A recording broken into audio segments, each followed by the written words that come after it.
welcome to the stream, um, or the video if you're watching later on YouTube. Um, Essentially, what I wanted to do today, and I did not announce the stream or video for that matter, but the last time that we streamed New Vegas, the ending felt a bit rushed, so save 519 here is the save where we left off on our stream. I'm actually going to be replaying the introductory of the think tank and going forward with Old World Blues for about an hour or two in this video. So just to clear up what you guys are looking at here, you're going to see, if you watch the last video, you're going to see some of the same things in this initial portion. But there's a whole section of this conversation that we pretty much skipped right over because I had to go and take care of my kid. So without further ado, I'm going to load up the... I saved this one right at the autosave, so we're going to be walking into the think tank and meeting the brains of Big Mountain.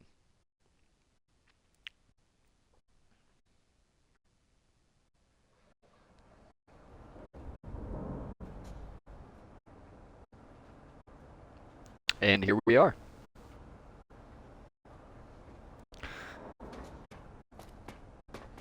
So before we get too far, it's worth noting we're in a patient gown. We were not in a patient gown before. There we go.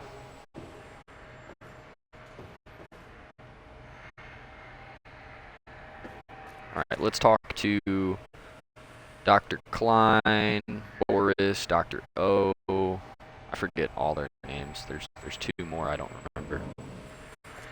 I thought I heard the pacification fields kick in. Alright, nobody move. I'll handle this. Be warned, intruder. You are in the presence of a mighty think tank of Big Mountain. The collective geniuses of... We...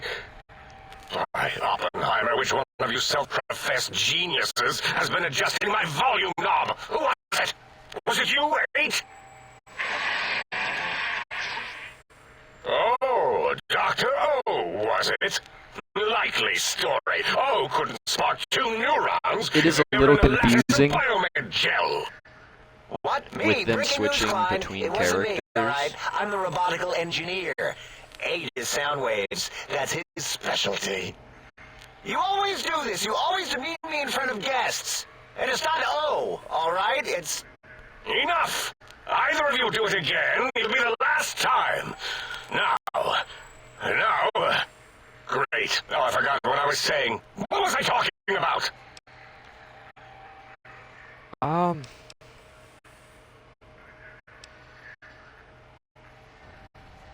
don't give a shit what you have to say. Tell me why you halted me here now. That response seemed demanding, as if cutting to the chase. How surgical. Reminds me of... Dr. Klein, a transmission from the Forbidden Zone, coming right at us. It can only be... If it isn't my old colleagues, the mighty think tank of Big Mountain. Big fools, all of you. It is I, Dr. Mobius, transmitting from my dome-shaped dome in the Forbidden Zone. A zone that is, yes, forbidden to you. Even now, my deadly robo-scorpions swarm across Big Mountain with their pincers and pointy laser tails. Soon, all science will be mine. Even the technology sealed in the Big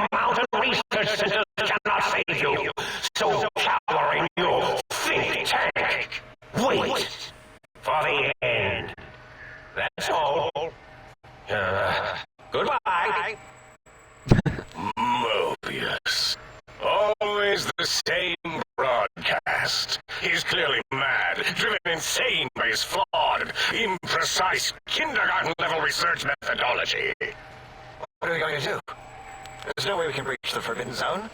There's those robot scorpions everywhere. Robo Forbidden Zone, Scorpion. where no brain has ever entered, nor ever returned. Except Dr. Mobius and the technologies that could save us. They are out of our reach. And Dr. Mobius mocks us. Did you see his cracked monitor? He's clearly let himself go. What? Ask the lobotomite for help? Abe, I think you need the fluid levels in your logic assist pumps checked. Hey, If welcome this in, Luke. lobotomite responded, Dr. Klein, then it is clearly intelligent, perhaps even displays heretofore unknown levels of helpfulness. But what of its brain? We scooped that out. We don't even know where we left it. And for putting it back in, none of us have the knowledge. Yes, but it's still aware and responsive. Look at it. It's regarding us even now, with its big teddy bear eyes. If we ask it politely, and leave the part about the unnecessary, ruthless lobotomizing out, it might be favorably disposed to us. Alright, what the fuck am I listening to? Being called a teddy bear and all kinds of interconnected conversations. You lobotomized me? We removed your brain. Yes. So soft, barely wrinkled, yet so flush with knowledge and experience. Brain extraction technology I am the courier. has been standard practice at Big Mountain for an immeasurable amount of time. Once the brain was out, then came the coils. The Tesla coils. The coils... Shout out of Nikola Nikola Tesla. We got the brainless perk, so we can head can no longer be crippled. I like that. We're resistant to chem addiction, and we get a plus 5% to damage threshold. Okay. Yeah, Abe, no need to brag. Wherever your brain is, it's transmitting thoughts to you through the Tesla coils. So, in its head. Our brain is hooked up This is to our fortunate artificial in many brain. respects. If your brain was anywhere in the dome, why, you could access your aggression centers. Circumventing the pacification field. This is a no-no. We have never been in a fight. We do not want that. Reminds me of my days So in if I get my American brain, I Eye can murder them. and Richie Marcus.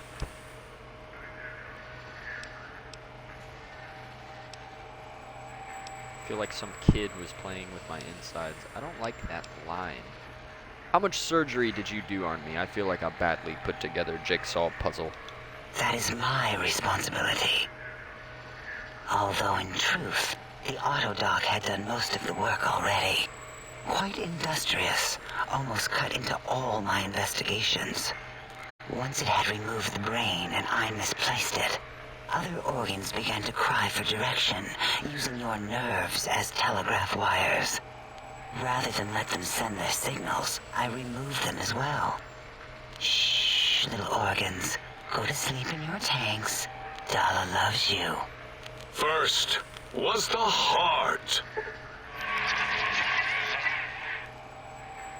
Cannot be poisoned, and filters will regulate bleeding and healing, allowing all healing items and chems to function at a higher level, plus 25%. Robots are now confused and 50% less likely to score a critical hit. Okay. Pretty good perks.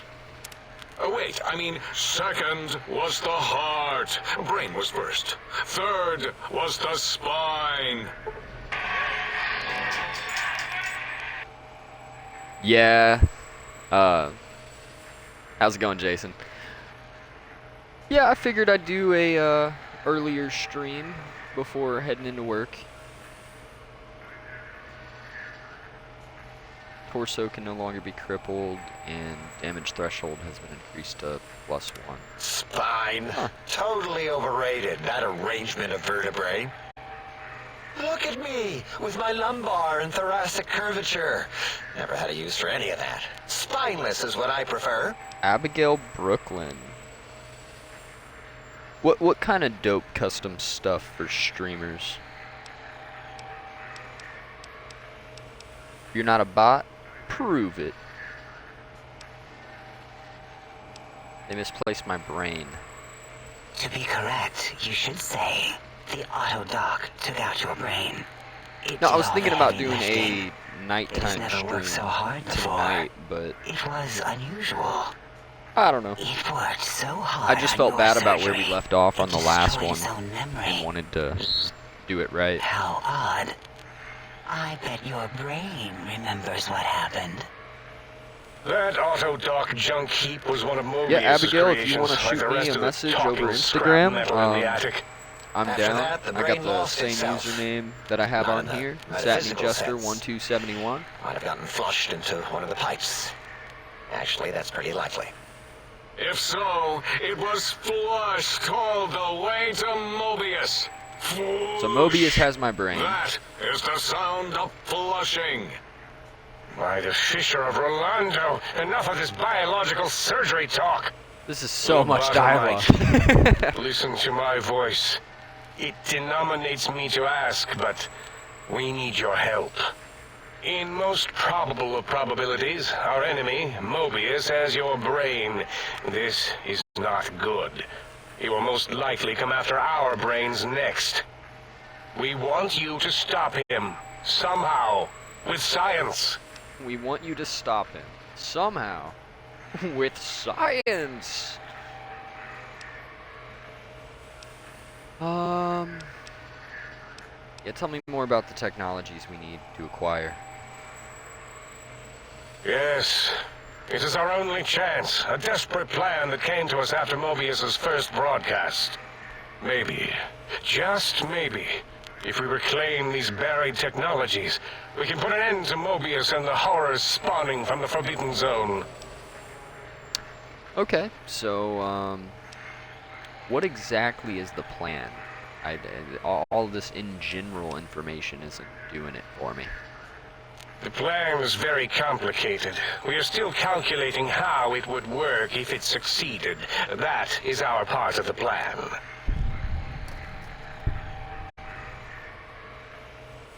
Abigail Brooklyn is my IG. Okay. I will look up your Instagram at some point today and shoot you a message, I suppose. And we'll see what you got going. I appreciate you guys tuning in, by the way. I didn't announce this stream or anything, so it's really cool to see you all here. Yeah, I'll help. Excellent.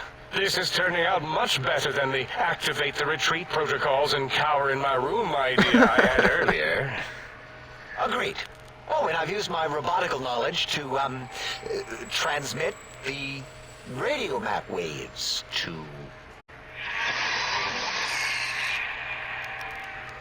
Settle down, 8. I would have gotten it in a second, all right?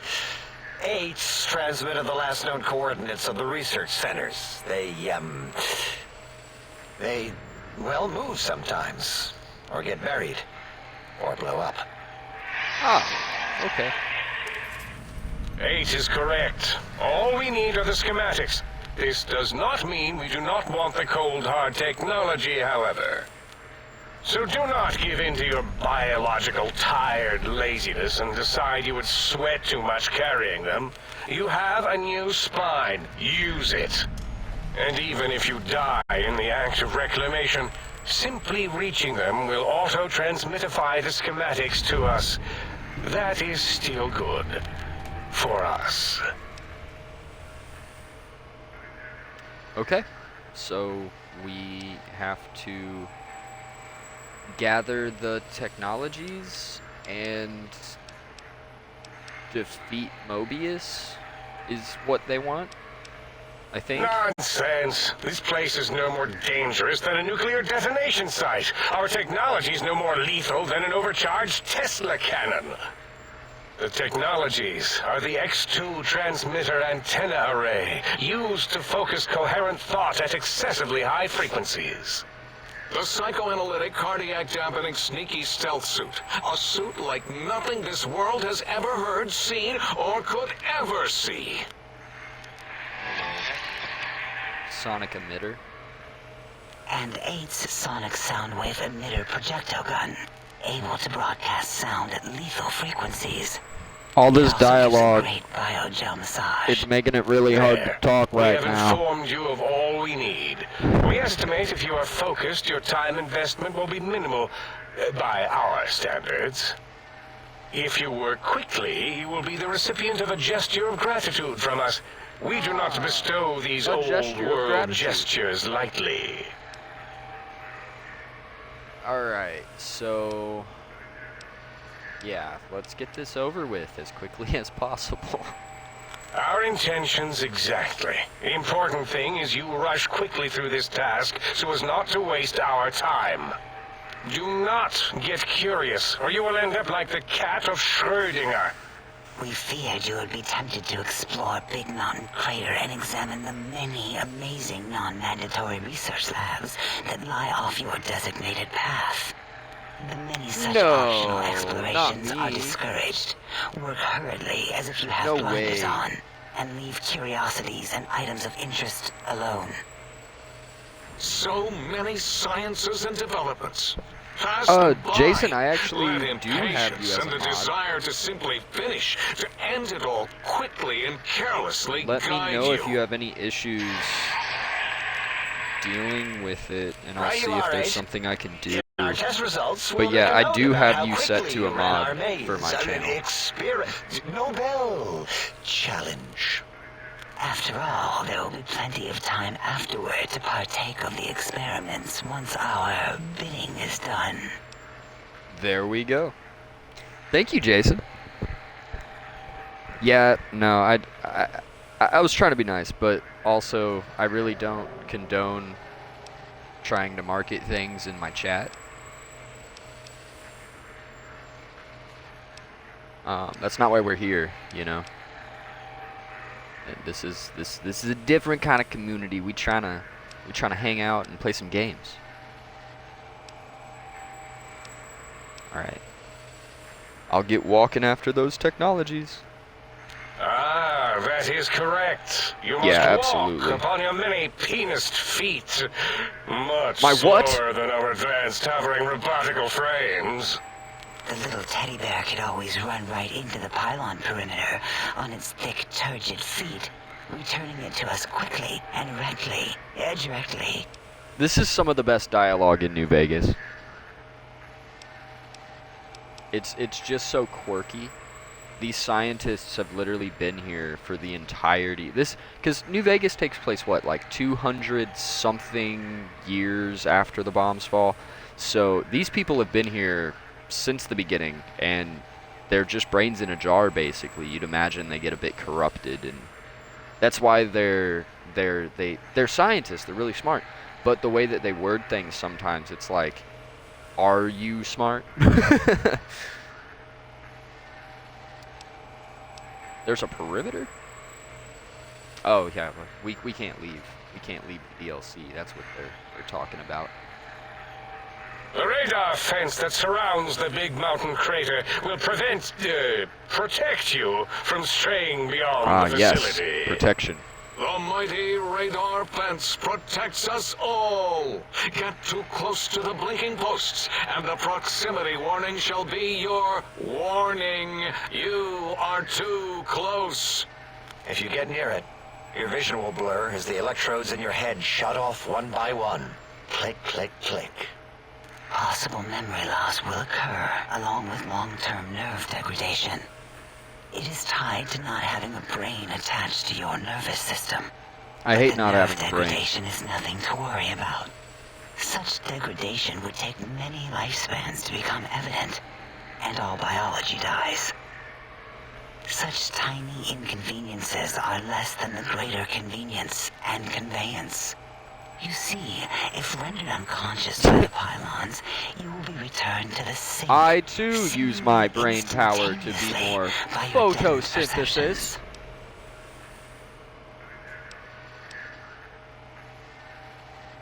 Oh, Dr. Klein? Dr. Klein? If I may What's intersect a for a brain, moment. right? What is it? Did I even have The one lobotomite is asking before me things, coming oh, here? and I'm trying to ignore them. My processors can't ignore you both at the same time. Well, you know how we asked it to fetch the sonic emitter thing? Turns out we already have it. What are the odds? That's great news. What is this, a high school science fair? Get your act together. You're making us look like a collection of round earthers. You're always Round yelling. My earthers. receptors can't take it anymore. And neither can my feelings. I am yelling because you contaminated specimens can't keep your probes off the So that's volume what knob they're- on my voice module. For the love of please stop fighting. It is truly the end of all intelligence when the lobotomite speaks more wisdom than you geniuses. So, if we have the sound wave, sonic projecto thing gun, then what in Heisenberg's name do we need from X8? Anyone? Say my name. I believe we need a new frequency embedded into the gun. It was designed to broadcast many I am the sounds danger. once charged.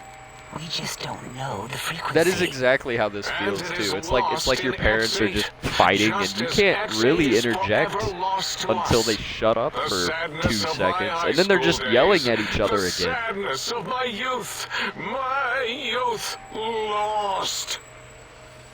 Oh, really, Boros? All you did in high school was call me Think Tattletale and all the kids you hated. You little teacher's pet brown hound. Give the lobotomite the emitter. Does it have an audio effect frequency loaded?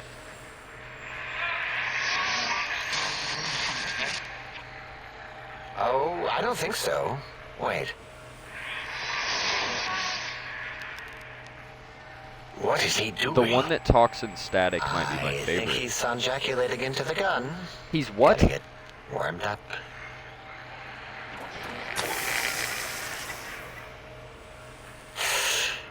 Ding.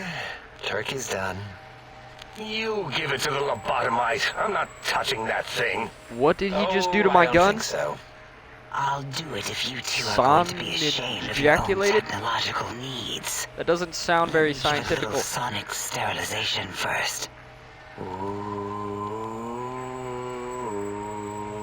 Ooh. What the fuck is going on?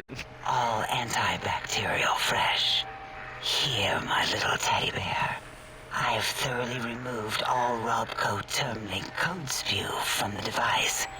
It is clean, shiny, and ready for your hands. Okay, so I need a gun though. This isn't a real gun. It's an energy gun. I need a gun. What did it say? Spit lead? What, like pencils? Give me a pencil gun. I'll take it. Oh, I think it wants a combustion pistol. A gun? Are you mad? We can't give it a gun.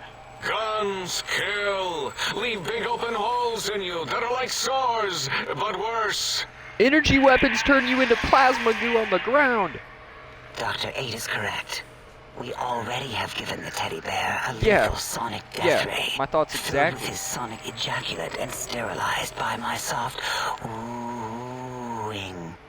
Giving the teddy bear a gun would be the equivalent of following a glass of hemlock with an Abraxo chaser.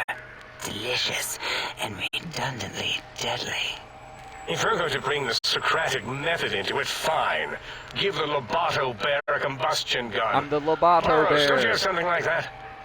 Are you mad? We can't give it a gun. Guns... Wait, I said that already. Yes. Guns don't kill I have people. People the kill people with Cyberdog guns. gun, with the little floppy metal ears and the curious nose Obviously. sensor. Here. Fine. Done. That gun makes me uncomfortable anyway. Always worried it's going to hump my chassis. Anything else, lobotomite? What is wrong with y'all? Okay, if there's nothing else, I'm gonna go do what y'all said. Okay? Don't call, don't write, don't leave me a postcard. Fine, so, yes. Get these things for us. Do not attempt to comprehend their complicated schematics. That is for us to do. I have a pretty high intelligence. I think I'm gonna be able to understand them.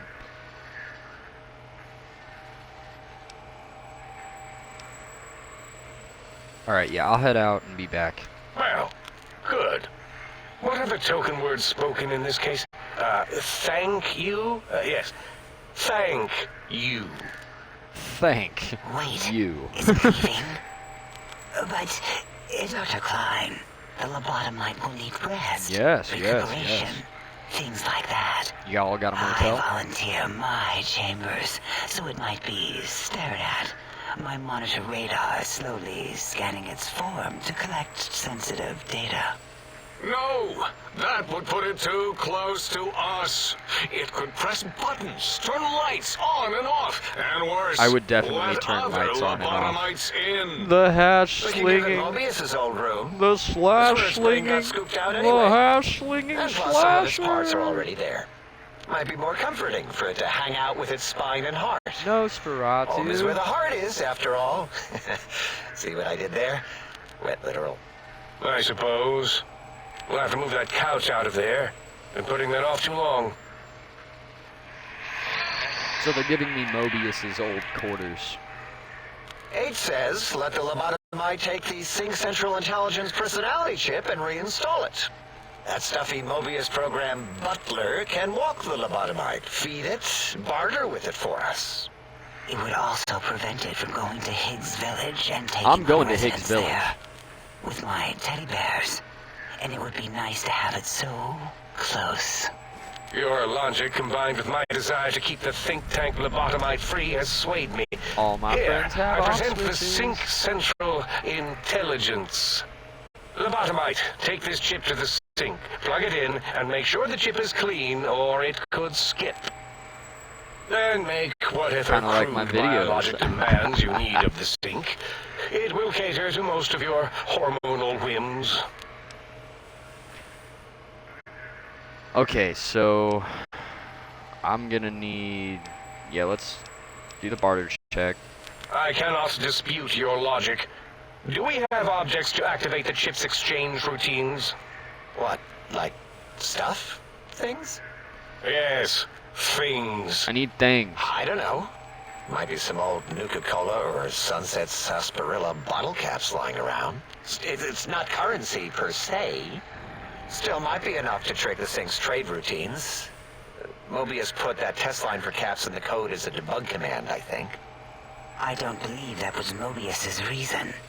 His wild speculation concerning post-Holocaust economic systems was quite So extensive Mobius and of high decibel.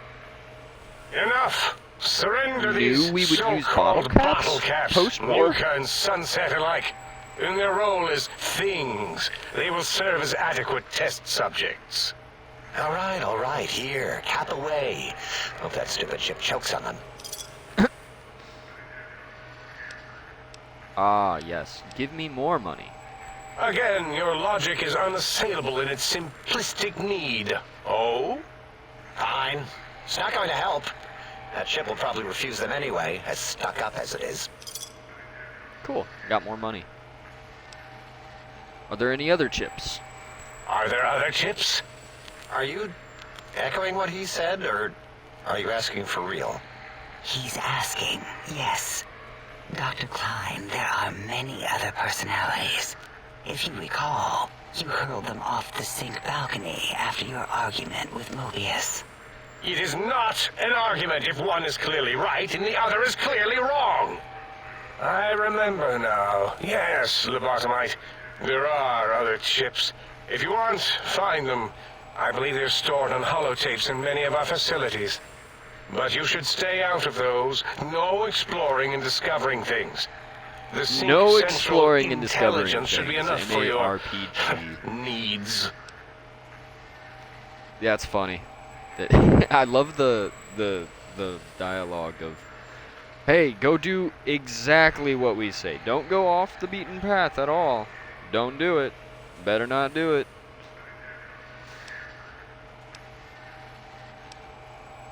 All right, I'm gonna skip through a little bit there. I'm done. I'm done talking to him. At least for now. We'll have to come back at some point. We don't have any points in energy weapons, which isn't good for this DLC. I'm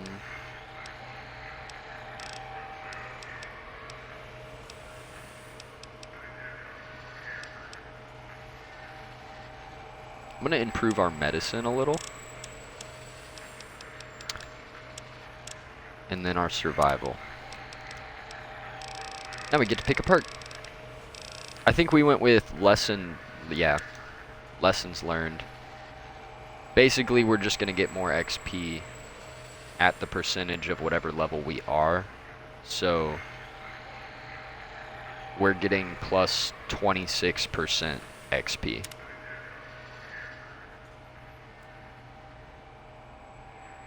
All right. That was the introduction to the think tank. Let's explore. So now we can individually talk to the doctors. I don't know if we're gonna do that right now.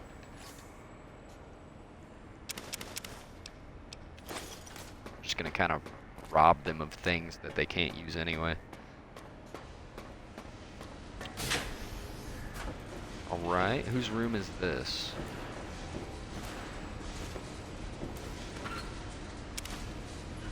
I don't know, there's a lot of good crafting stuff up here.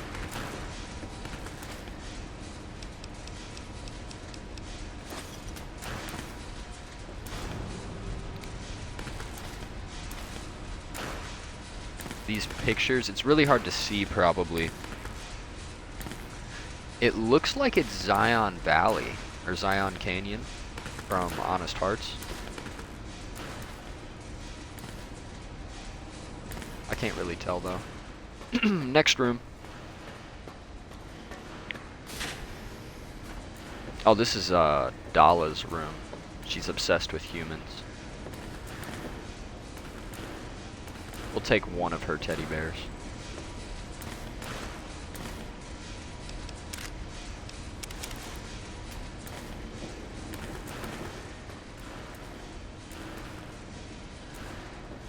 Yep, nothing in there that I care about. Oh, that trunk's empty.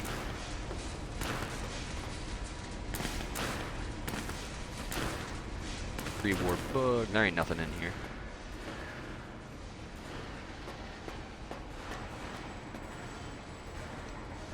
Ooh, one we have to pick the lock.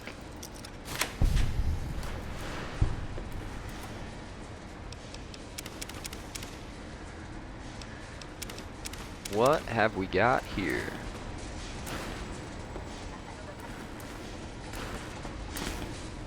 Nothing. My favorite.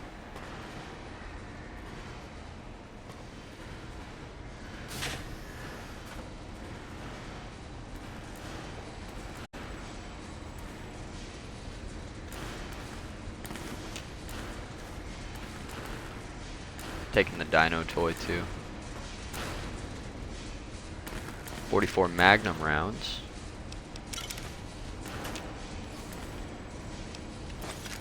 Yeah, for the most part, all of the loot I'm finding is okay at best. And we're over encumbered.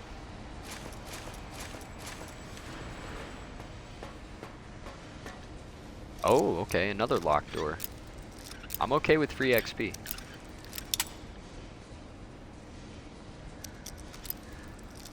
I don't know how you guys feel about the different Fallout games, but I was thinking since Oblivion got its remaster, and they've pretty much, it's more or less confirmed we're also getting a Fallout 3 remaster. I had thought about playing through Fallout 3 after we complete our New Vegas playthrough. I think it'd be a pretty cool precursor to whenever they do release a Fallout 3 remaster. And it's been a really long time since I've played through the entirety of 3. So that, I just think it'd be a fun change of pace. Definitely not New Vegas. It's got its own vibe. What did I pick up? I picked up a fission battery. I never pick up fission batteries. They're heavy.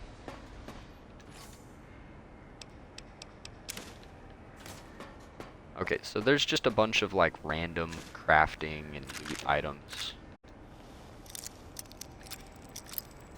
We did get Dr. Mobius's glasses, which is kind of cool.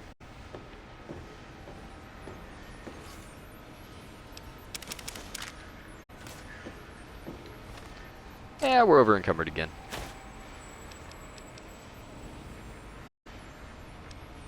Oh wow, they improve your explosives and intelligence.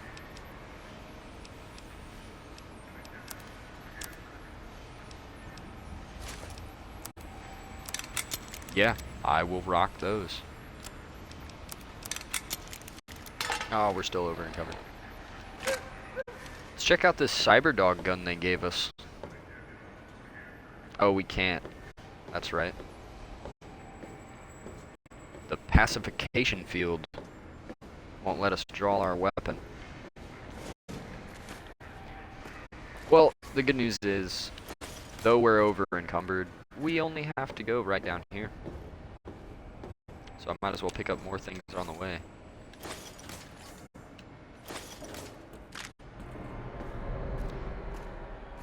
But yeah, no, I hope you guys' days are going good. I know it's early, at least here where I am. It's been raining. It's been raining on me the past couple days. Hoping it either clears up completely today or we just, I don't know. Midwestern weather, let me tell you.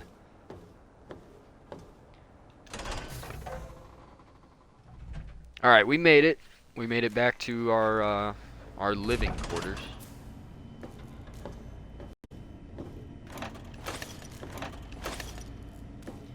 Now we gotta install the chip in this table. Salutations and felicitations, sir, and a most jocund welcome to the sink. I am your electronic valet and household central processor. May I be of service, sir? Yeah. In addition to managing the personality matrices of the other household utilities, I can provide sir with direct access to the commissary. Any goods sir might require may be purchased through my shopkeep interface, whence tiny robots shall deliver them forthwith to this very domicile. Okay, yeah, let's see what we have for sale here. Oh, we can buy a shovel. That does imply that there are going to be graves. I don't think we need the scientist glove. I'm never going to use it. Or the patient gown, or the scientist scrubs. And we probably have a plethora of other things I can sell.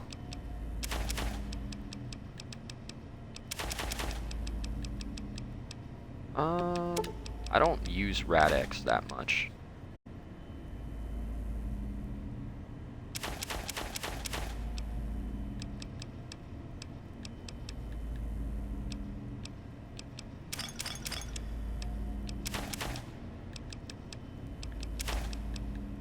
Man, yeah, we picked up a lot of just random crafting items.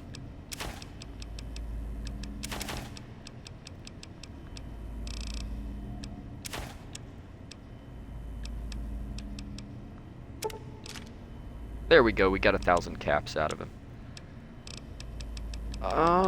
He doesn't have much in the way of supplies that's actually going to be that helpful for us. We can buy some more 357 rounds while we're here.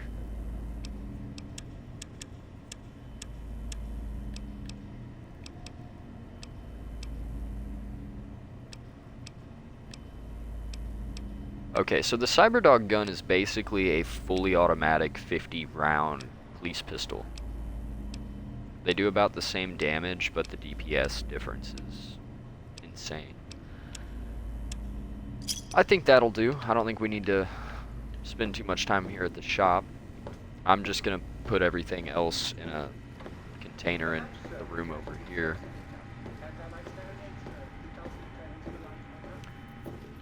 I think we're gonna try to hunt down some of the other personalities.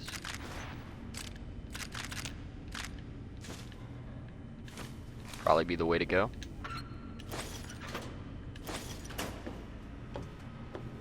And all of my items, I'm just gonna throw in the safe. Like, I don't really think we need the police pistol and the Cyberdog gun.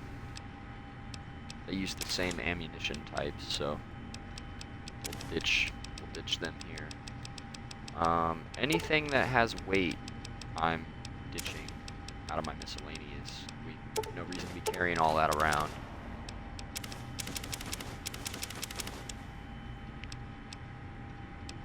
And what kind of ammo does this Sonic... Okay, so we don't need microfusion cells. We do need energy cells. I don't think we need the bulks, though. I'm going to drop them off here. We're still really heavy, and I think it's mostly ammo at this point. Oh, yeah, we can look at it now. This is the Cyberdog gun. If you look at it, the sights kind of wiggle around like dog ears. The idea of this gun is that it's powered by a dog brain. So, similar to the Sync's think tank scientists, you know, they're just a brain in a jar. This gun is a dog's brain in a jar. It's literally man's best friend.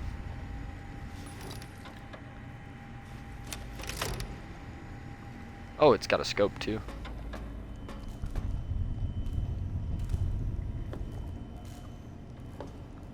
Oh, and that sensor on the front is like a sniffer.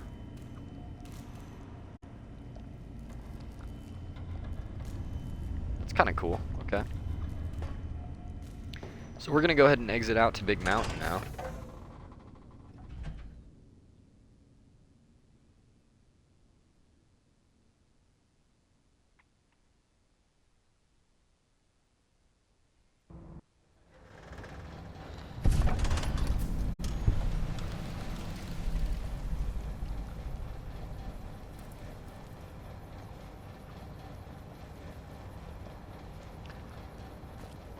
Okay.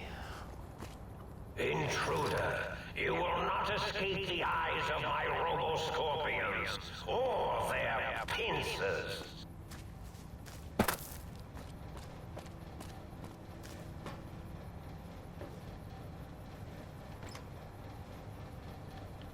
I'm not gonna pick up as much in this DLC.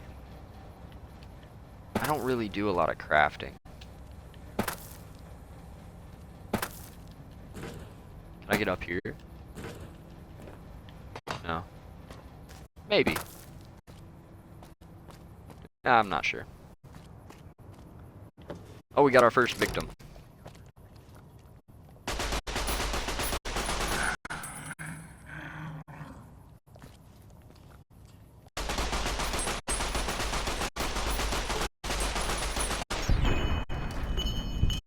Okay, it took about a full mag to bring him down.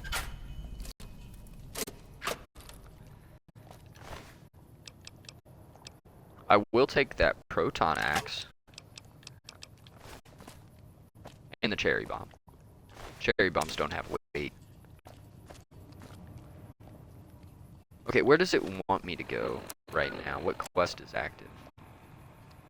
Oh, okay, yeah, I'm down. We're gonna go get all of the personalities. Oh, my gun growled at me when I put it away.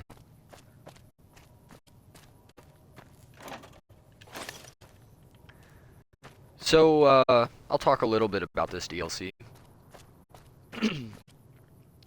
Basically, this DLC is the interconnected point of all of the other DLCs, including some of the content found in the base game. It's kind of just meant to explain all the gaps in lore. So like Vault 22, you find it in the base game, and then in Honest Hearts you find out what happened to the residents. But as far as the experiments of the vault go, all of the details on that are in this DLC. Ow! How did you even sneak up on me like that?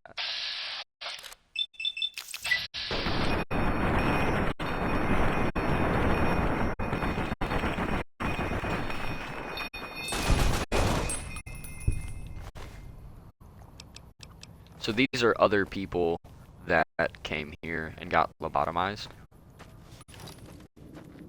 But they were unsuccessful lobotomites.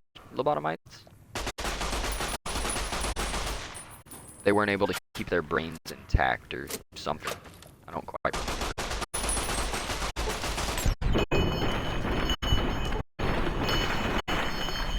I don't like these things. These things are, they're dangerous. We'll go to this really far away one first, though. To the southeast over here.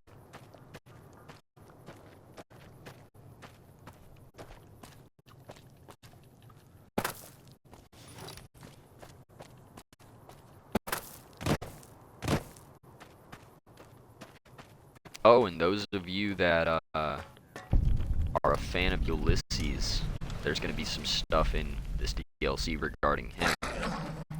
The original Courier 6.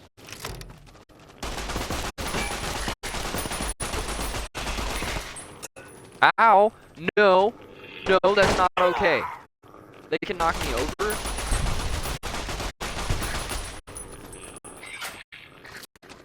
No. No. Fighting dogs with a dog. Okay, so all of the dogs are the equivalent of Legatlantius, then. Are you out there, my little teddy bear lobotomized? Darling misses you, and the pitter patter of your penis feet so much.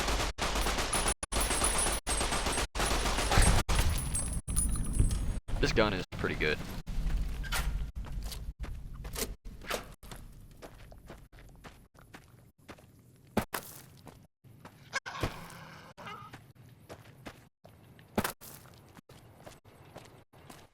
Oh, it's a thingy. Good time to test out the proton axe. Requires that I keep trying to kill you.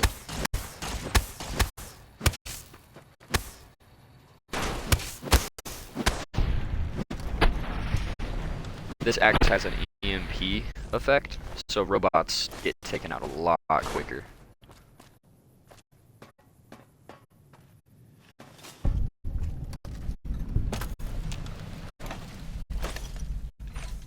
This is actually going to be a really good point to talk about Ulysses a little bit. The original Courier 6 leaves these markings, and each color signifies something else. So red is there's going to be hostiles in here. It's a dangerous place. We need to watch out.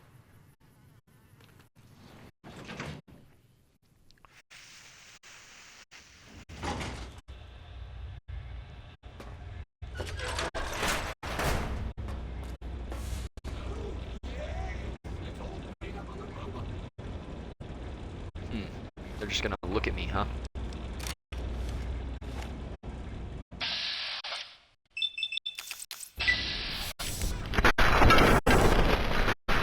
Oh, they are high health enemies, huh? With fire! My favorite.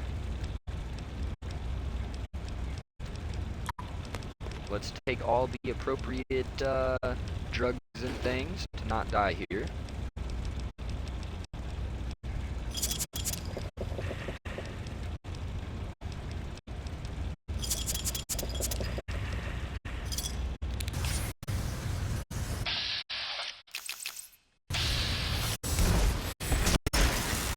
Can't see.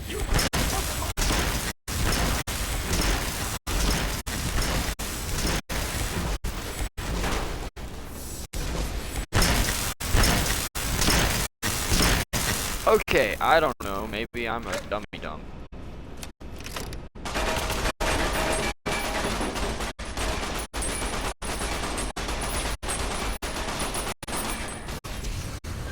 Oh, now there's two of them.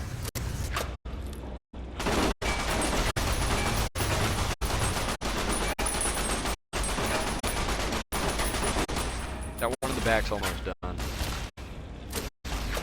I'm pinned down.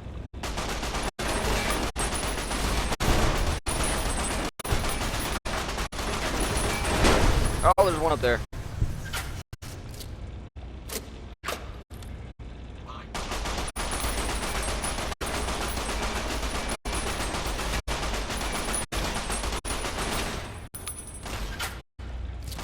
We're doing fine. No, this is actually eating quite a lot of ammo. Those were pretty tough robots.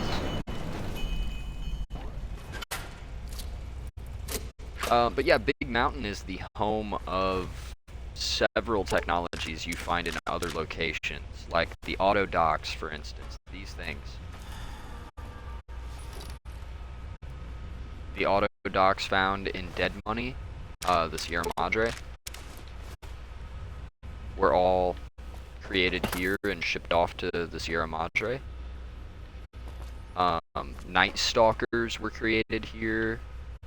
Cazadors were created here. The Vault 22 experiment was refined here at Big Mountain.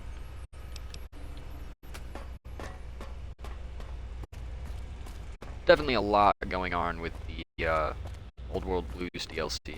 A lot of lore, a lot of stuff to touch on. It's gonna be really fun. Hey, cosmetic enhancements.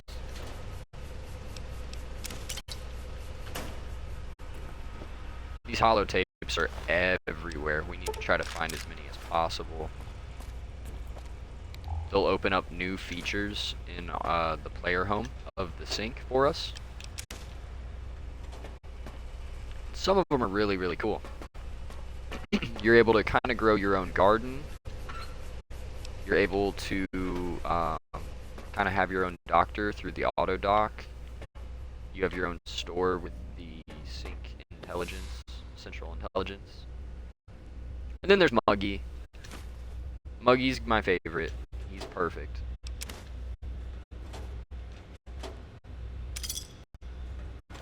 Hey, a terminal. Hey, Sierra Madre. I heard one of those execs mention that whether Sinclair knew it or not, the Sierra Madre would be a test case for the auto dock and the innovative toxins research. Maybe they were joking, but even that kind of a joke sends a chill down my spine. If I got poisoned by one of those toxins, no way I crawl inside one of those Y-17 auto docks here if my life depended on it.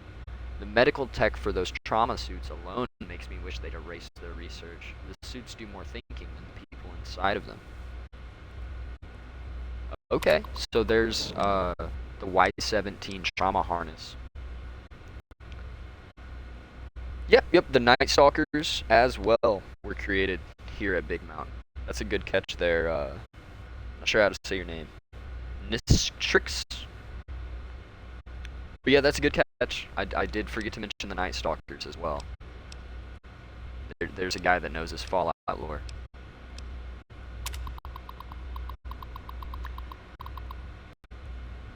Test harnesses take over the motor functions of injured subjects and walk them back to home base. We'll have to see what develop once it's recorded enough neuro-auto-muscular movements to display a wider range of behaviors. To think. If they could have programmed to replicate a wearer's shooting or fighting reflexes, we'd have something truly amazing for the war effort. So basically, the suits are designed to... I'm obsessed over this franchise. Yeah, man. Fallout is something special, to say the least. But the Y-17 suits, they're designed to save up the lives of injured people. In reality, they had some issues, so we're going to end up running into some people in these suits that have long been passed away. But the suit's still keeping them up and moving.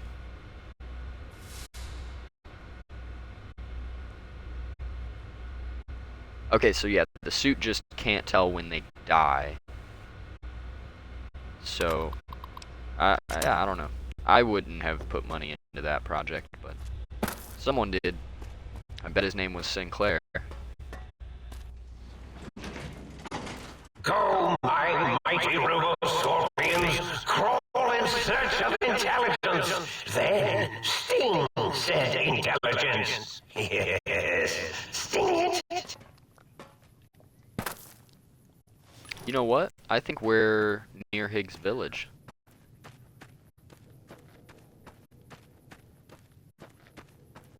That also would mean we're near Ulysses Point, which is where Ulysses made camp here in the beginning.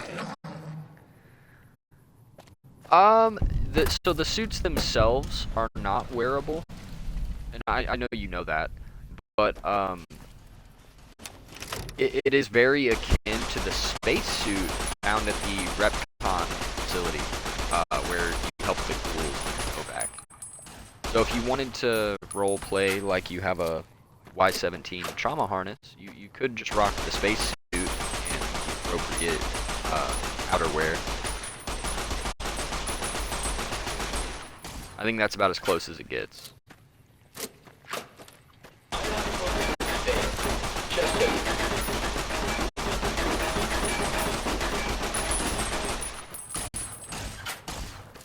Alright, you're hurting me. I'm probably gonna die if I don't put some stim packs in my body. Oh, I only had one stim pack. That's terrific.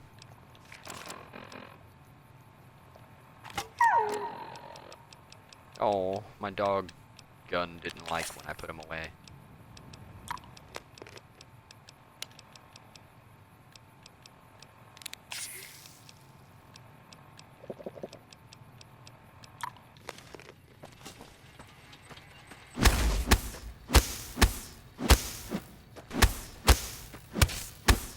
Beating the crap out of this robot.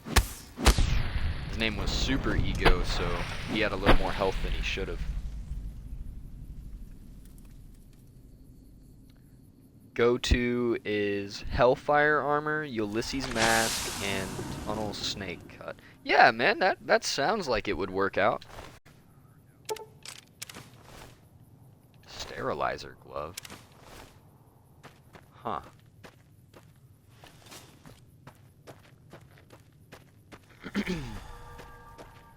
I don't think I have Wild Wasteland on, so when we do go into Higgs Village, we're not gonna see the Gremlins Easter egg. Old World Blues is really cool though because it does allow you to change your beginning of the game traits.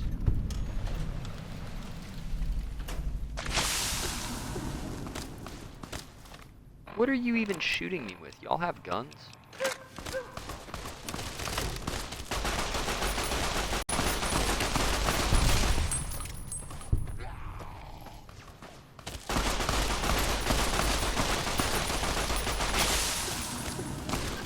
Hold on, I gotta reload. Quit hurting me.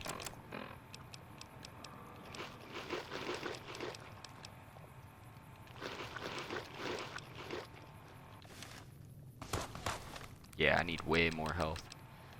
Playing in hardcore mode is definitely a different experience than regular New Vegas. That's for sure.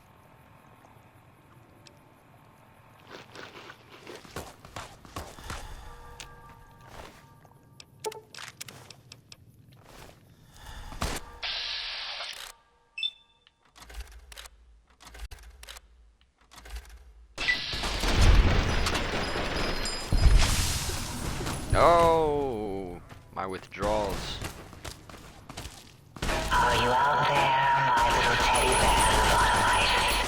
Darling, this is you, and the pitter-patter of your penis feet so much. Oh, you gotta be kidding me. Bro's in a rock?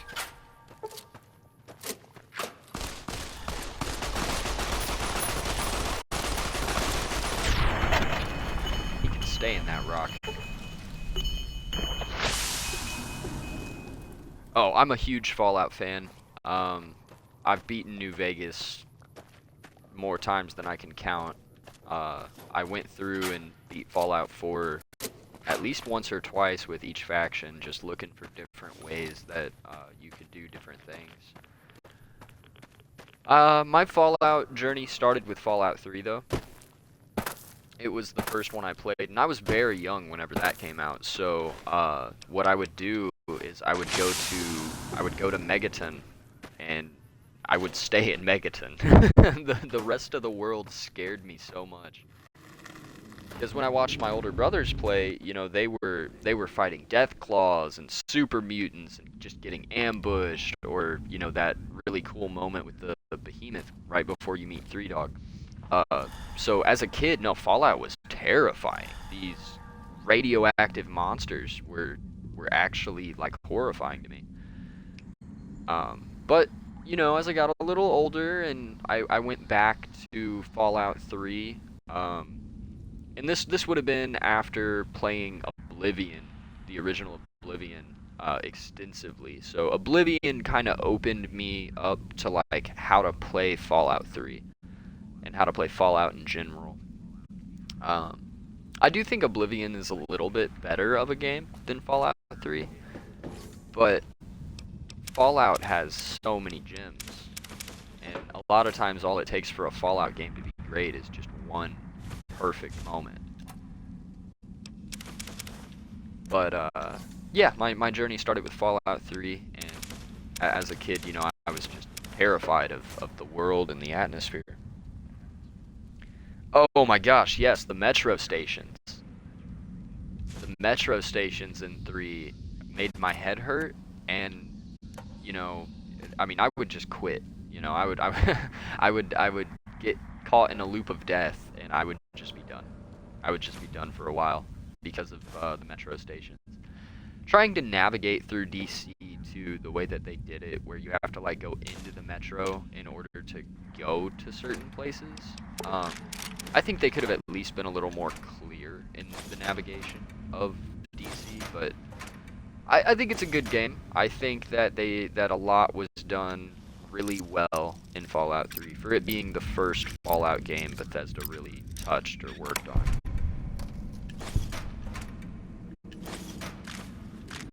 I haven't played Fallout 1 and 2, but I have watched playthroughs of them and made myself somewhat aware of the lore connotations of those games. They're definitely on my bucket list. I will play Fallout 1 and 2 at some point, just so I can experience it myself. So, Elder Scrolls Daggerfall, interesting choice. I'm a Morrowind and Oblivion fan.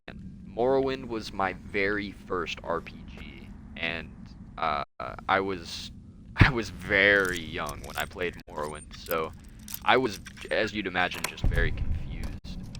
I have not played Daggerfall, but I've heard some pretty good things about most of the Elder Scrolls series, at least pre-Skyrim. Skyrim is its own boat of worms that I won't get into right now. And yeah, Fallout 76 I think is a very fun experience as far as playing Fallout with your Time friends. to reward myself. I don't with a think it's a little very good refreshing game, but I think it's a good experience. Just being able to link up with your buddies in the universe of Fallout, that alone, I mean, you know, when Fallout 3 came out, that was unheard of. Whoa! Okay, before we go into Higgs Village, I just picked up 2 audio tapes that I want us to listen to. And we'll listen to them in order, so Y17.5, we're going to listen to that one first. And I believe these are the tapes where we get to hear Ulysses talk with Christine from the Sierra Madre from Dead Money. But yeah, no, I'm a big fan of 76. I think that it does a lot of things right. My biggest pet peeve on it is probably the microtransaction side of it. It could be a much better game if they didn't give it that treatment. But without further ado, let's listen to these audio logs. Don't want to argue philosophy with you. Brotherhood are preservationists. And that's Christine, just so everyone knows what's going on. That's the girl that cannot speak by the time we meet her in the Sierra Madre in Dead Money. Don't want to argue philosophy with you. Brotherhood are preservationists. Tech in the wrong hands, it's dangerous. Mojave's proof. No denying that. Proof's here in this crater, all around us. Your tribe, the Brotherhood, haven't met many of you. Wanted to. Thought you might be the last chance for the Mojave, the West, the East. But you're all the same mind. Obsessed. Elijah is obsessed. He's mad. It's why they ordered his execution. Two are more alike than you know. Too wrapped up in the wrong bits of history to see ahead. Not judging. I know how it is. People are like couriers. You and him. Sometimes don't even know the message they bring. You all had a new flag. Thought maybe new ideas along with it. What you believe isn't any better than the bear or bull. No future in either. So says the man with the old world flag on his back. America, the Commonwealth, burned away. America sleeps. And until it's dead, I carry it. Just like I carried you. More than hope. Belief.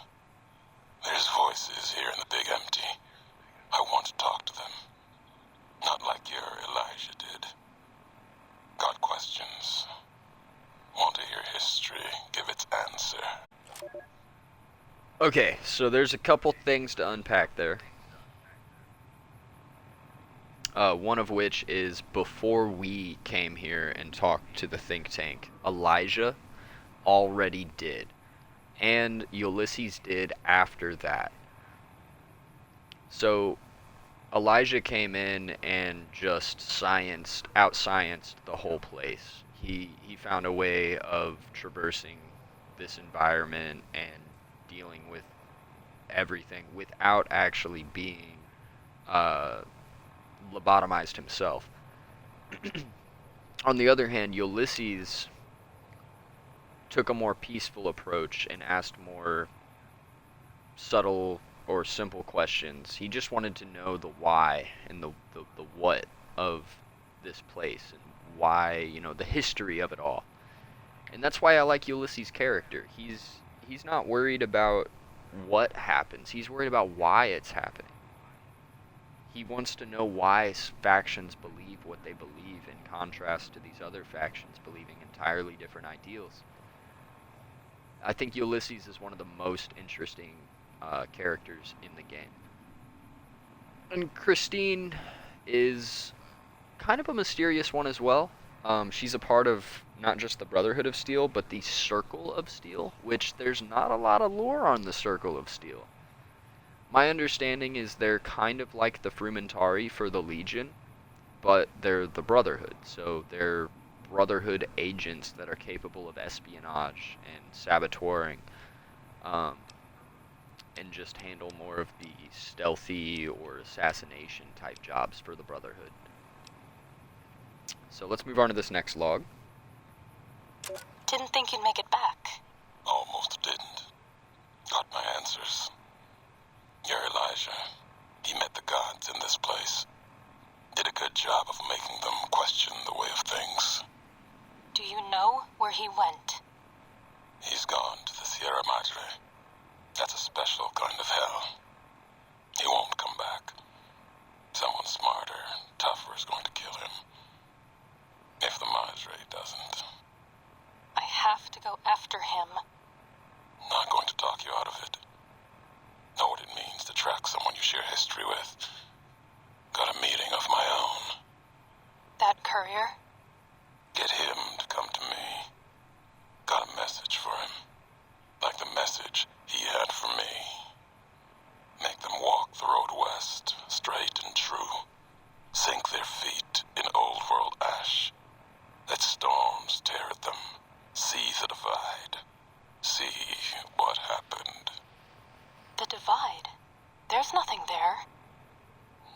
there, like the big empty, the Sierra Madre. No, the old world sleeps there, sure as the flag I carry. The courier knows the way. And at the divide, he and I, there, we'll have an ending to things. Okay. So, first of all, let me try to make Joshua Graham more interesting for you. Joshua Graham, when you meet him, by the time you meet him,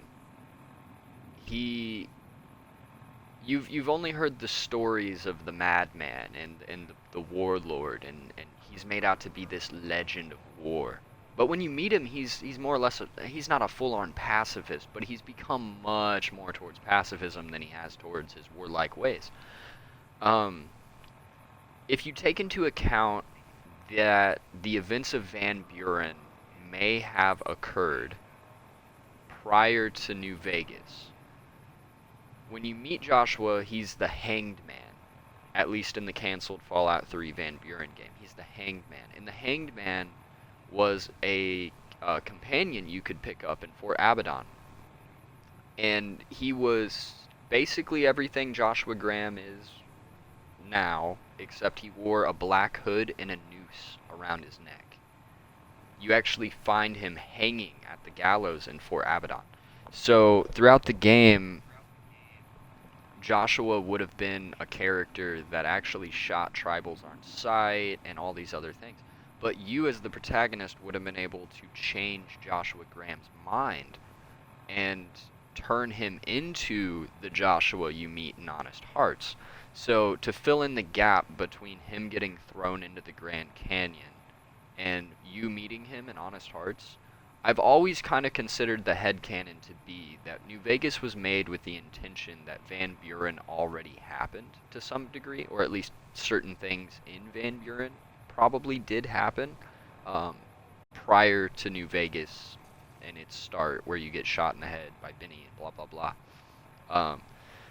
So I do think Joshua is just as interesting of a character as Ulysses, but only once you really do a deep dive. At face value, Ulysses is way cooler than Joshua, at least the way that they're shown in game. And then, as far as what happened at the Divide, my understanding is, I believe that Edie, the Edie from the DLC Lonesome Road, was the trigger that you delivered. I think that the Enclave, it's kind of implied that the Enclave used the iBots to a much higher degree than what we originally perceived. And it wouldn't be much. They're basically walking or floating radios. So they never tell you outright, hey, this was the thing that you carried to the Divide that caused all that destruction. But if you look into Ulysses' character, I think he's coming from the perspective of someone who wanted to love you, wanted to rally behind you. And because you, quote unquote, in his eyes, fell from that grace, you walked into a wall you couldn't have seen coming. You became a very dangerous and chaotic figure to him post-destruction of the Divide. So he feels that he needs to try to teach you a lesson one way or the other. And I do believe him leaving the Edie that he leaves in Prim is kind of, that's what I'm using as my basis for that Edie was probably the trigger. Because he gives you an Edie in the Mojave. He's the guy that left Edie for you in Prim. So I think he kind of quietly, without saying it outright, communicates that Edie is the core of like all of your past transgressions with the Divide.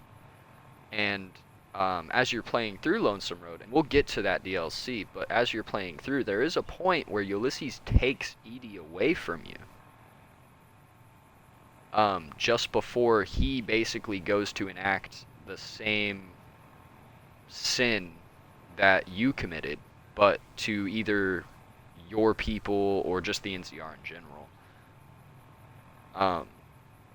But yeah, the Divide story is fairly obscure, and you really have to get into the idea of being Courier 6 to really hear Ulysses and what he says you did to the Divide.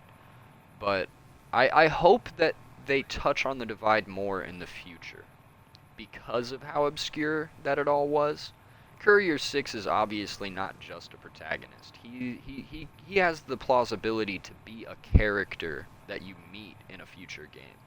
Or at least a character that we should be able to learn more about in a future game. But the Divide was basically the Courier delivered Edie or equivalent type thing to the Divide, and what happened is it triggered all the nukes underground and just completely blew that place apart from the inside out. That's why there's canyons running through like this torn down destroyed city, and all these overpasses that are just caved in, and it's a really beautiful, in a weird Fallout way, it's a really beautiful area.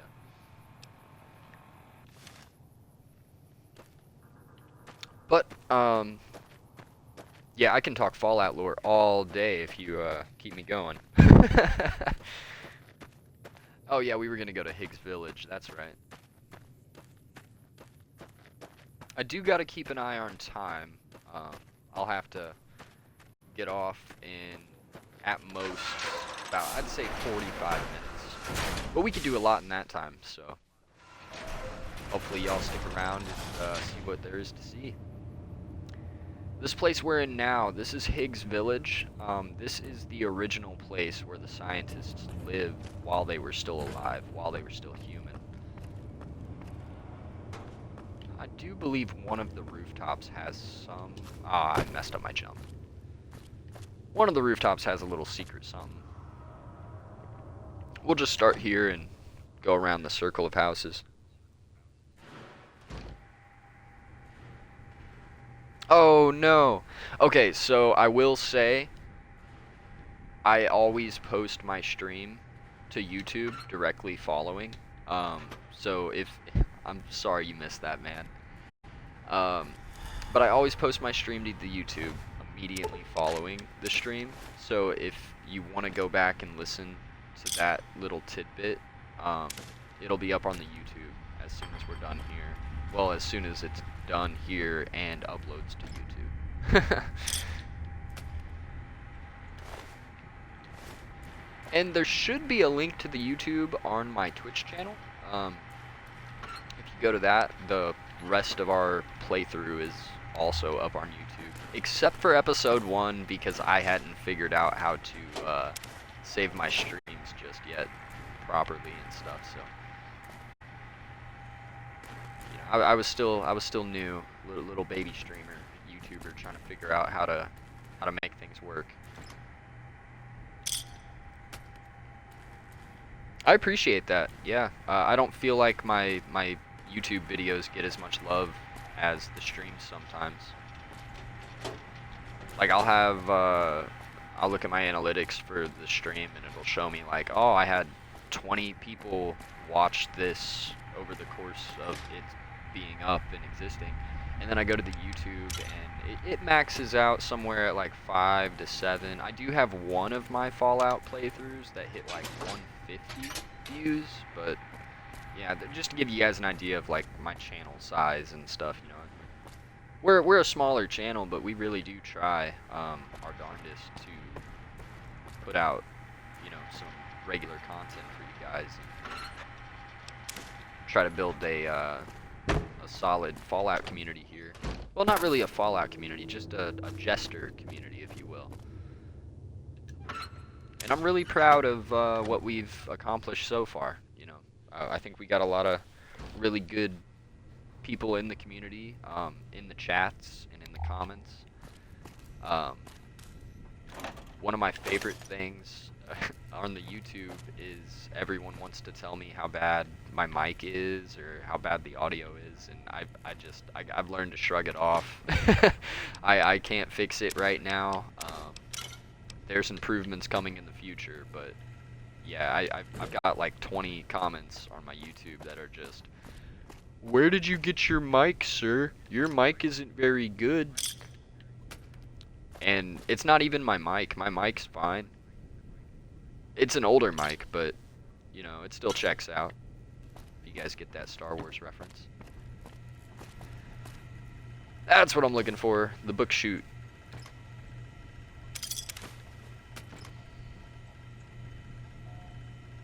Yeah, so, one way to fix that, and it's weird because it's only like that during the stream. The YouTube video is much more in sync, so I think whenever Twitch does its processing, when I save the VOD, it like re-overlays it properly. But I always try to urge people, if the audio and the video aren't matching up, and you refresh the stream, it may not fix entirely, but it should make it a lot better. So yeah, if you like exit out of the stream and then go right back into it, it should be somewhat better, at least for a time. I feel like the longer you watch my stream, the more it gets out of place. For whatever reason, I haven't looked into the problem.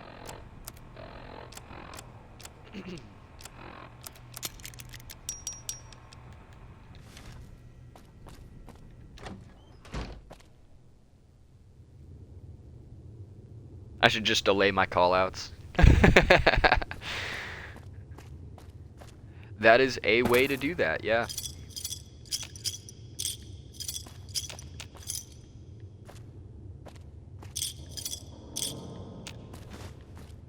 I don't think it's the most efficient plan of action. Because yeah, like I said, whenever I process it into a video, it has like no issue. So I'm not sure. Which one did we go in last? Was it this one? No, we hadn't gone in this one.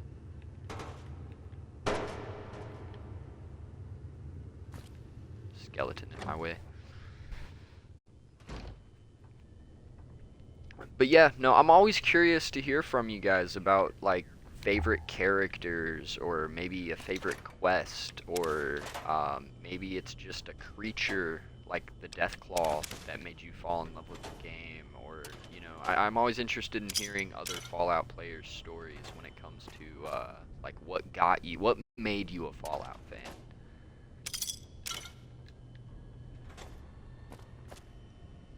Originally, with Fallout 3, I would say for me it was actually more the karma system. I was intrigued by the karma system. And I liked that the karma system limited your companions. So if you were a good character, you couldn't have Jericho, you know, the raider guy in Megaton. You couldn't bring him with you unless you were evil enough to recruit a former raider. And I do like that concept. There's only one companion in New Vegas that cares about your karma at all, and it's Cass. And I do think Cass is one of the cooler companions for that reason, and others. She has a lot of depth to her. My only complaint about Cass is that they cut a lot of her dialogue out of the game, but she also had like, you know, 80% more dialogue than any of the other companions did. So yeah, bringing her along kind of felt a bit out of place. If you were switching between companions a lot, you know, you would go from having Cass with you and she's talking to every NPC she passes. Like, she had unique dialogue for talking with the kings, she had unique dialogue for talking with NCR people, and vice versa, Legion, everything. And a lot of that was cut out, or at least limited. I think they put a timer on her allowance to speak, basically.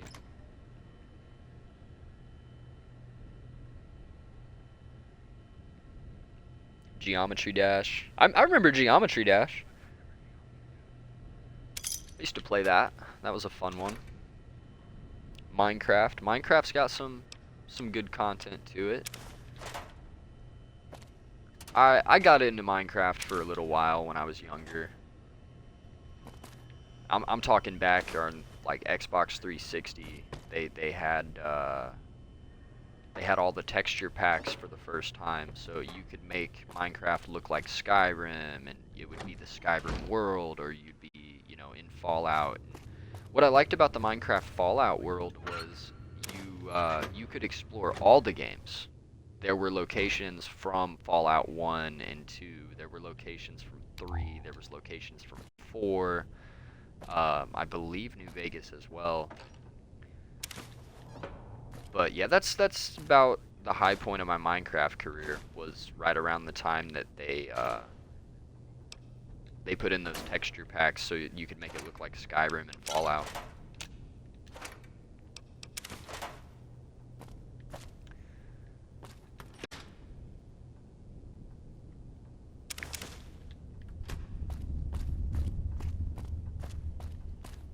Yeah, I'm a Fallout first kind of guy, you know.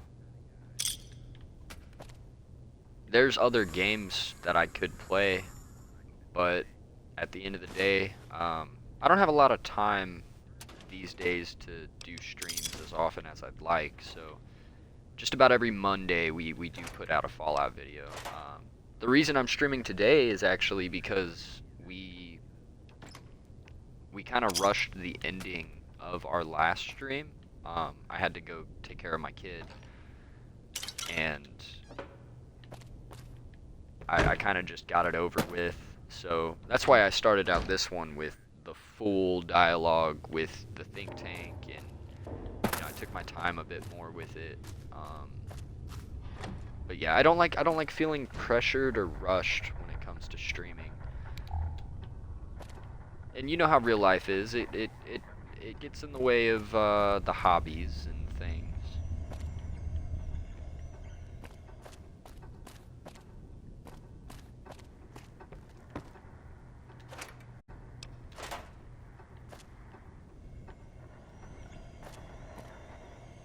Hey, we got the jukebox. I thought Muggy had an upgrade in this house, but I could be wrong. Or it's down in that locked basement.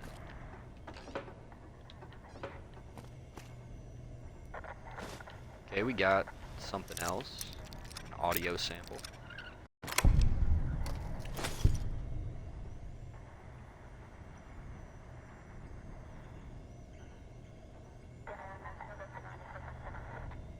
Yeah, the ports.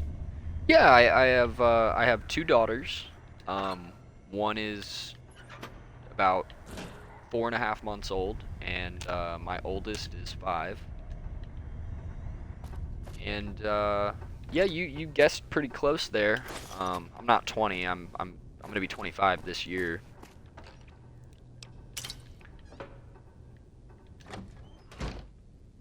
So yeah, you know, I kind of grew up with Fallout in a weird way. Not the series in whole. Like I said, I didn't play Fallout 1 and 2, but 3 I played the crap out of as a kid. And you could imagine, you know, like I said, I was a scared kid when it came to, like, I don't know, I could watch certain horror movies and be fine. Like, they didn't bother me. But when stuff genuinely felt like it was gonna get you, you know, that's scary for a kid. And Fallout was full of things like that. Between the Deathclaws, then you learn about the slavers, and as a kid, you don't know what is possible in these games. So you're thinking like, oh, I don't want to be a slave. You know, all these things. And yeah, it wasn't until very much later I eventually did play the Fallout 3 DLCs, and I was a lot older by the time I did that. But even then, the one DLC I played as a kid was Mothership Zeta, and that was terrifying. I did not like the concept that on top of nukes and super mutants and Deathclaws, I now had to worry about aliens. That was absolutely bonkers to me. And it was terrifying. Especially, there's a particular type of alien in Mothership Zeta. They were crossbred with humans. And they are creepy. They are just straight up creepy.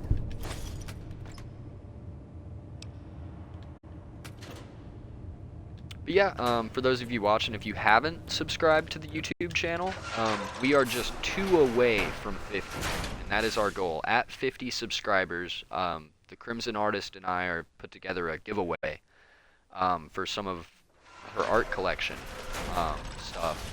And Attention! The as soon blue as we hit grass 50, surrounding the dome absorbs all fertilizer, including fecal matter. This does not give you license to excrete on it. okay, now that he's done talking. At 50 subscribers, we've got a giveaway coming. So, I'm trying to remember what the initial giveaway is. At 50 subscribers, she's doing like a little, it's like a little gift box thing. Stickers, and it's all like homemade art stuff. Crimson Artist does really good work. I've had them do a few paintings for me, and every single one that I've ever had done is beautiful, and I love it, and it feels very personalized. There's certain details that I've given them, you know, I've like at one point, me and my girl, right? I had a painting done of, you guys know the Lady of Law that you see outside of all the courthouses, right? Like holding the scale in one hand and the sword in the other hand, type of a thing. So, me and my girl, I like to think we're a bit of a power couple. So I wanted a art piece that kind of envisioned that, and I thought about the Lady of Law. You know, in a marriage, in a relationship, typically the balance comes from the woman. At least that's how my stuff goes. I'm not trying to tell y'all how to live. But, you know, I'm a bit of a mess. I'm a hot mess. That's just the way I am. And she really balanced me out. So, this art piece, I decided I wanted the Lady of Law split in half. And one side to be the Lady of Law holding the scale. But on the other side, I wanted it to come off as like a king holding the sword, and the Crimson Artist did that for me, and it ended up looking amazing. I loved getting that art piece, and yeah, just highly recommend. Even if you go to the Facebook page, I believe I have links to the Crimson Artist somewhere on there. But their stuff's really worth checking out, and I hope this giveaway really, you know, means something to you guys. What is this place? Magnet Hydraulics. Magnet Hydraulics? Magneto Hydraulics. This is where we join the X-Men.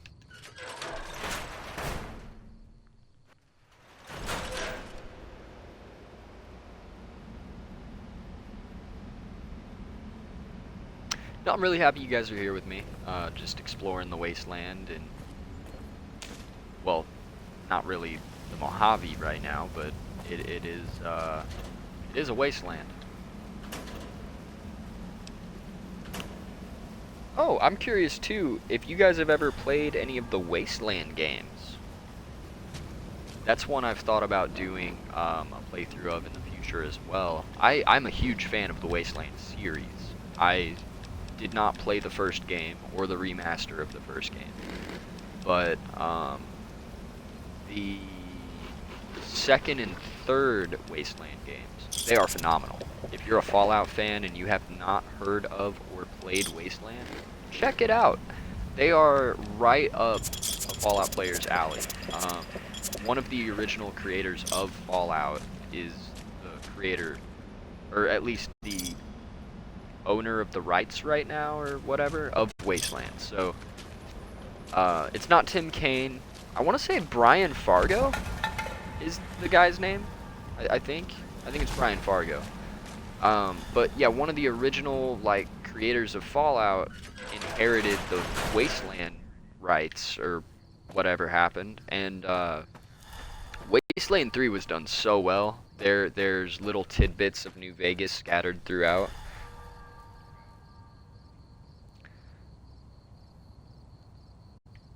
Yeah, so Wasteland is about as far from a first-person game as you can get.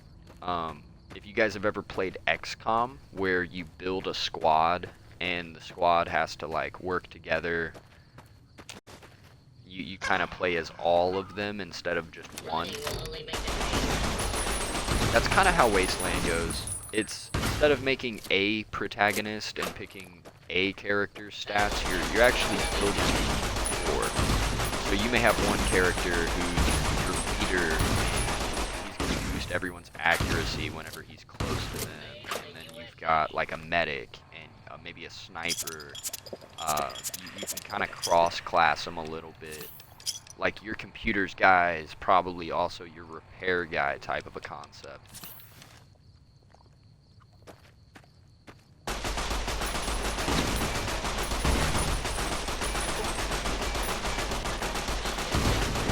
Man, I was gonna say, these robots just eat my ammunition.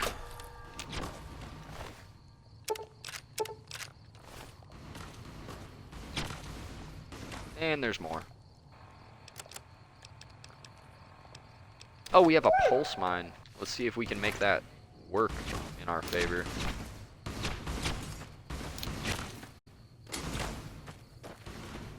Oh, you gotta be joking. We just walked into a Night Stalker.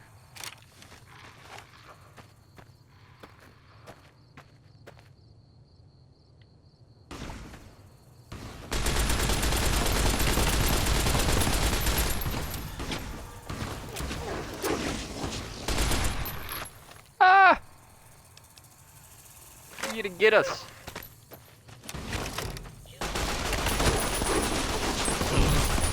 Oh no. I don't think those mines did anything to those robots either.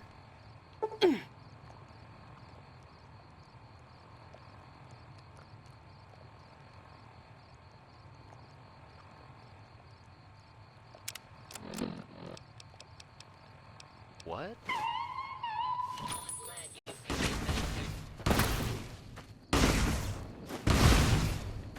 That was terrible. I'm not fighting with that. I think the proton axe is our best bet against robots.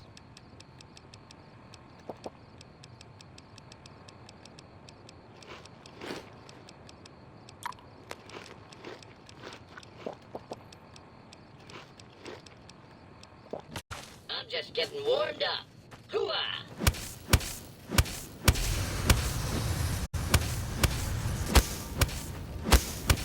Yeah, I mean, this is working for me.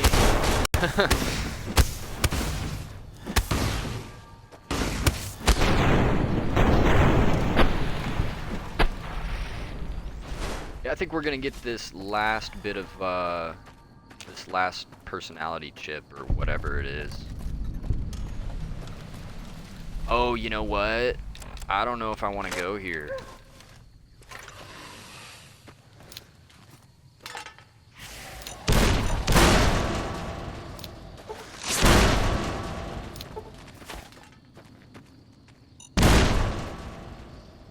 Well, that was mostly painless. So, those of you that are wondering about, and yeah, just like Tactics, if you're referring to like Brotherhood of Steel, Fallout Tactics, yeah, it kind of plays like that. Except you're playing as the Desert Rangers, which in the Wasteland universe, they're very different than they are in Fallout. They're a lot the same, but they're also very different. They're more the NCR as a whole. But the Vault 22 stuff that we were talking about, this is actually Patient Zero of that experiment. He's the first Spore Fairy.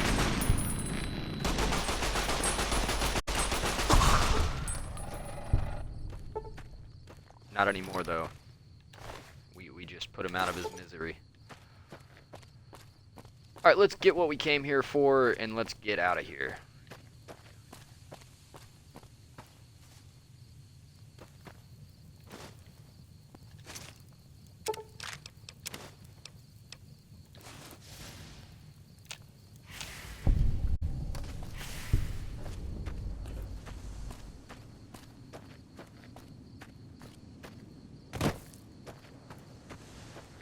Alright. Yeah, I think I'm going to get this quest completed, give you guys a bit of an outro, and then I've got to do some things before I head into work. Hoping it's a pretty good day today. Seems like the rain died down outside, so thinking it should be a pretty decent day at work.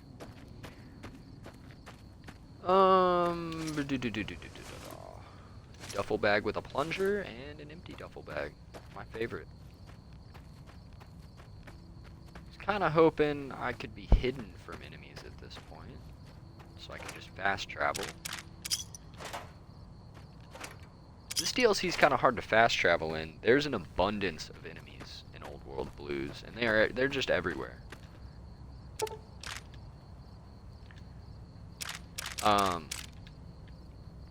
While we're heading into the end of the stream here, I wanted to share that probably maybe sometime in the future, me and another Fallout YouTuber, goes by Frankie Luch. He's actually really great Fallout YouTuber. He does a one of the best ghoul impressions I think I've ever heard. I mean, it sounds just like Rotface or Gobface or whatever. Gob, I think, is for Fallout 3. I don't like these robot scorpions.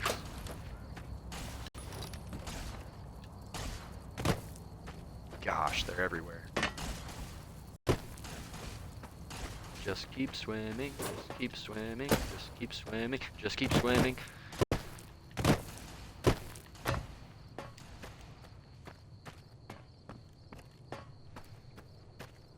Not a big fan of getting shot by lasers. Like, if I was in Star Wars, I would be the best Jedi at deflecting those droids' lasers. Can you imagine getting hit by a laser? My answer is no. Like, let's just not get hit by the laser. You know what I mean? I'd rather get shot. That just put a little hole in you. That's fine. We can put a band-aid on that. How do you bandage up a plasma wound? You're dead. Like, there. How many stim packs, you know?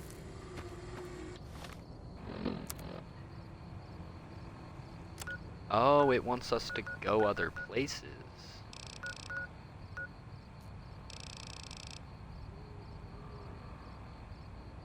Oh, I guess we could go to that one. Weren't we just there? Yeah, screw that. We're gonna just go back to our player home. Yeah.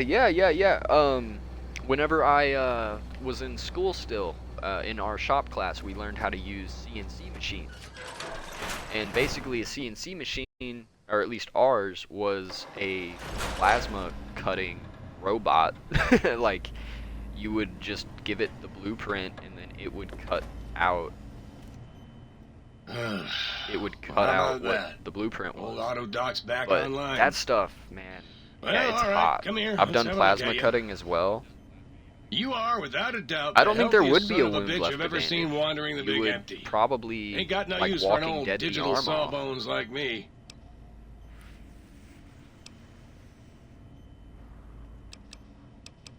Well, firstly, I would say providing home.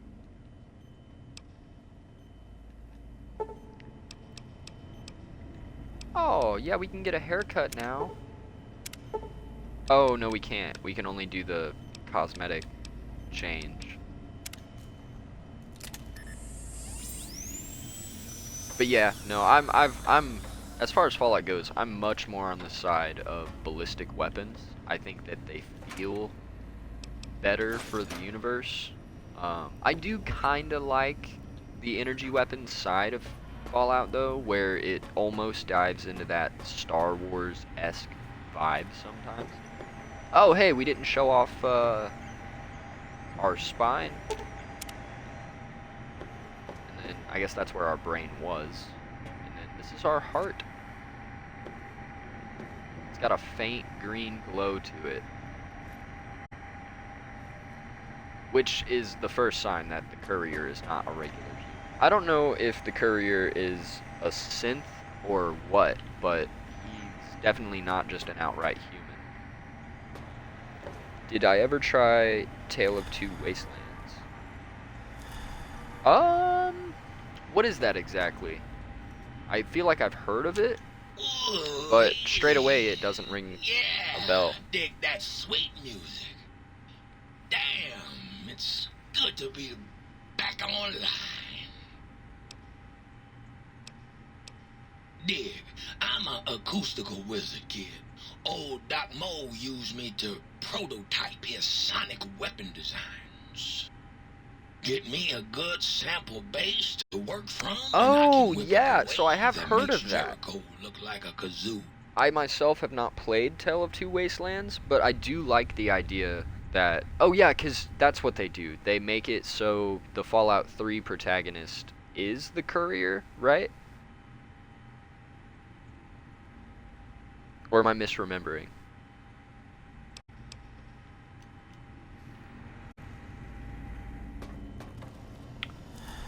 What other... We got this one. Good day, citizen. Library Processing Unit 232.7. Oh, you can also go the other way ready to around, eradicate sedition. where the courier is the lone wanderer? That's intriguing.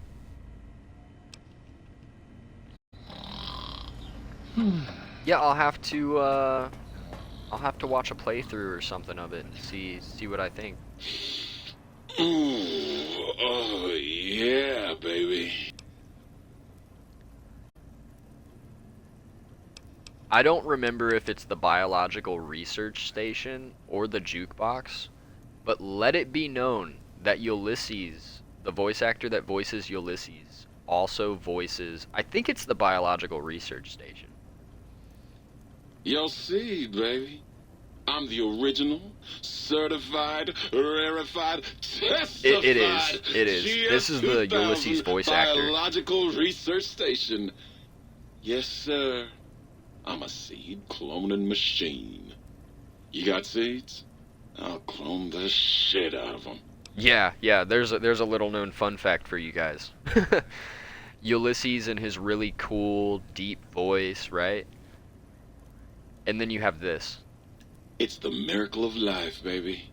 You bring me some succulent genetic samples, and I'll work my mojo on them. Clone you up all kinds. I mean, Ulysses of plans. was in the Big Empty, yeah. so I guess there is a conspiracy I can also theory break somewhere them down that for they you just took if you're his into voice kinky module stuff. and made the Bring me any biological old playing research cards, station using and I'll that. grind them up into silver But and green that's for not you. in my head canon. Yeah, you like that, don't you, baby? Excuse me. So basically, through the biological research station, we can grow our own farm in this room. And before Fallout 4, this player home was about as much freedom as you got for what you could do in a single place. You know, it's not exactly like you can build or anything like Fallout 4 or 76, but it does have a lot more going on than even the Lucky 38. Which, the Lucky 38 does have a lot of personalization.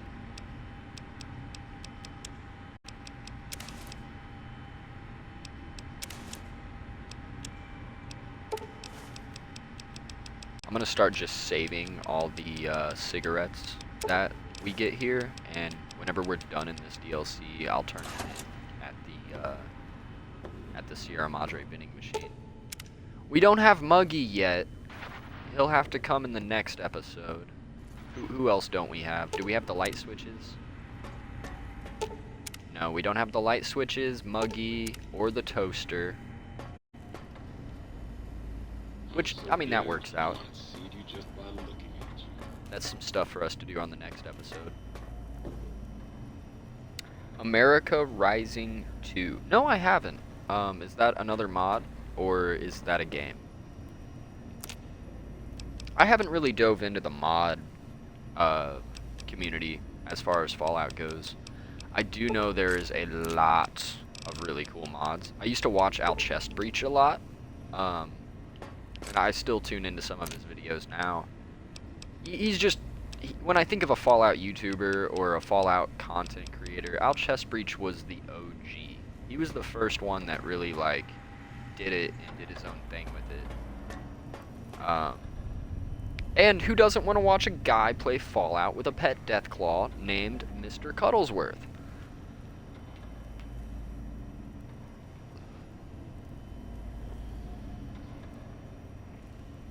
So, since we're bringing up the Enclave, that is my one thing in Fallout 3 that I really did not like.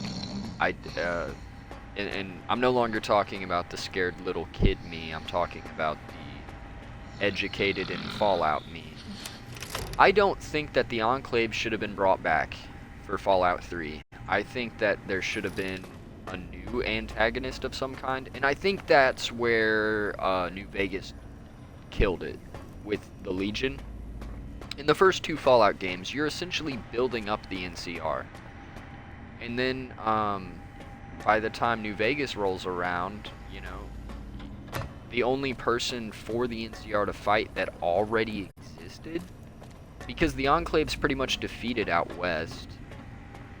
The Brotherhood's in disarray out west.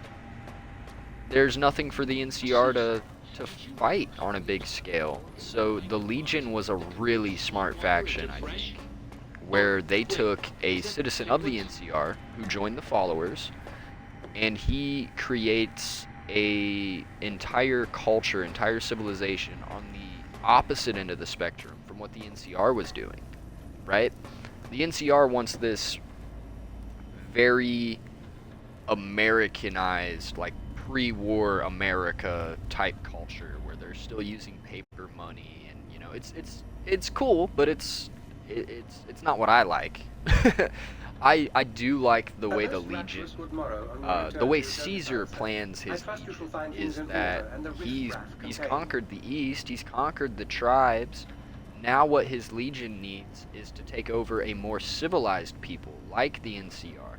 And essentially, the Legion and the NCR would mesh into this new Legion, where the military would be bolstered. A lot of the ideals of Caesar's Legion would dissipate to some extent if the NCR and the Legion conjoined under Caesar, under particularly Caesar's rule. Because it's a whole different story if Caesar's dead. If Caesar's dead, he didn't outright share his dream with the rest of the Legion. So the Legion's gonna fall under the Legate Lanius's boot and become a warring faction for the rest of their days. But under Caesar's rule, the Legion is very interesting. They are very cool, and they have some connotations in the future that we don't get to see in game, where the plan for the Legion isn't to stay as a slave-driving faction and country. Their eventuality is to become more than that. Whereas in Fallout 3 with the Enclave, it's kind of odd because the last Fallout game, you know, prior to Fallout 3, Fallout 2, you destroy the Enclave, you blow up the oil rig, and you kill Frank Horrigan. To bring the Enclave back in Fallout 3 feels very strange because you defeated the GOAT of the Enclave. You know, Frank Horrigan is still to this day, I consider him to be the hardest boss fight in Fallout, the entirety of the series. If you guys don't know about Frank Horrigan, check him out. He is by far the most supreme fight that you could possibly have in the Wasteland. He's a giant behemoth of a super mutant that is also equipped with XO1/XO2 power armor. I don't know about y'all, but I'm not fighting a behemoth wearing power armor.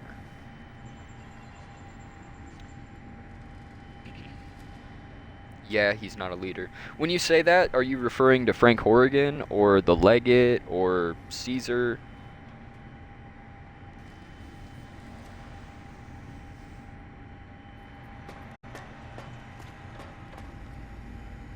Oh yeah, Horrigan's not a leader. He reminds me of everything the Legate Lanius embodies, though, where it's like he doesn't need to necessarily have leader qualities if he's the giant man of a man that he is. But yeah, I'm not saying he's like the leader of the Enclave, just that with him defeated, the Enclave loses its value. The Enclave you meet in 3 is such a washed up version of the Enclave. Most of their forces were destroyed in Fallout 2. Yeah, and also, you know, the Enclave is similar to the Brotherhood, where they weren't just on the West Coast.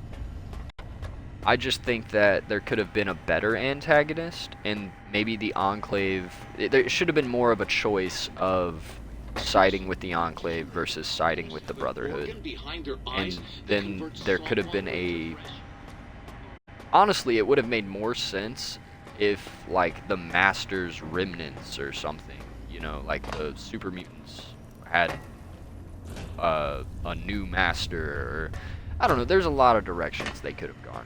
I think that they played it safe by utilizing things that were in the original Fallout games, but I think, you know, now that we're where we are down the line, looking back, there's some things that just don't make sense. Or some things that need some further clarification. Like Harold, for instance, the tree mutant. I feel like the Harold, you know, he was in the West Coast, he was in Fallout 1 and 2, and he doesn't come off as a very bright or strong character. So, and maybe you guys can explain this to me. I don't know how you write a character that is kind of neutral, kind of charming, but, you know, he's not the strongest, he's not the brightest. How the hell does Harold get from the West Coast all the way out to the East Coast where DC is?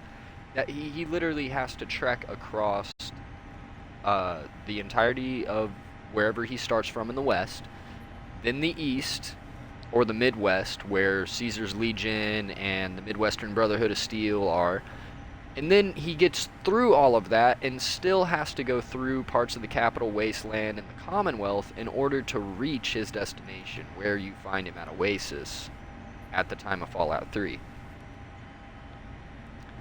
Still salty at Beth for not giving us the choice to side with the Enclave. Yeah, I 100% feel like in Fallout 3, the Enclave should have been an option.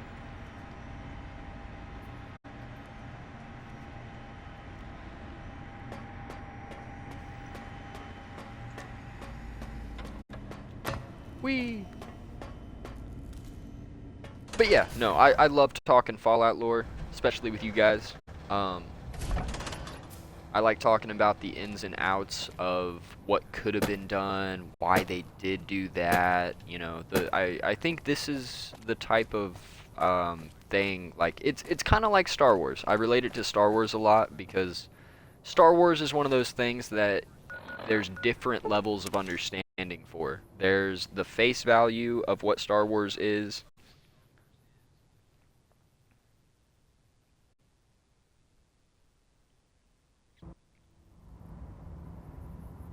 Okay, so maybe the Chosen One protected Harold on their journey until meeting his fate, or maybe Nobark Noonan is the Chosen One. I know some of you may have heard of that Fallout theory, that Nobark in Novak in Fallout New Vegas could be the main protagonist from Fallout 2. I don't know how I feel about that theory because Nobark is kind of a goofy character, but he does fit the concept of Fallout 2 to some extent.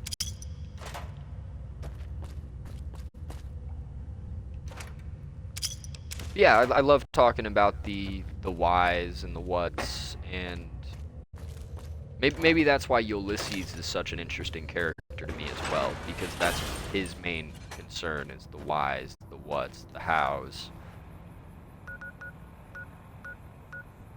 And that's definitely all the same stuff I think is important in the universe. I care less about the Brotherhood having power armor, and I care more about why they have power armor. Same with the Enclave. Like, I don't care that they exist and they're evil and all these things. I'm more intrigued on how they survived and how they managed to keep, like, where did they stash their resources that always seem to be ever so plentiful. The vertibirds, the power armor, all of it.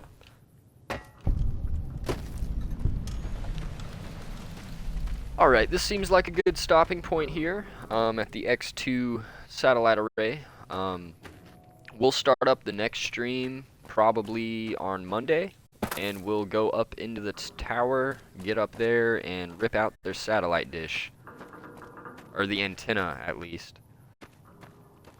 But, yeah, just a couple reminders before I go.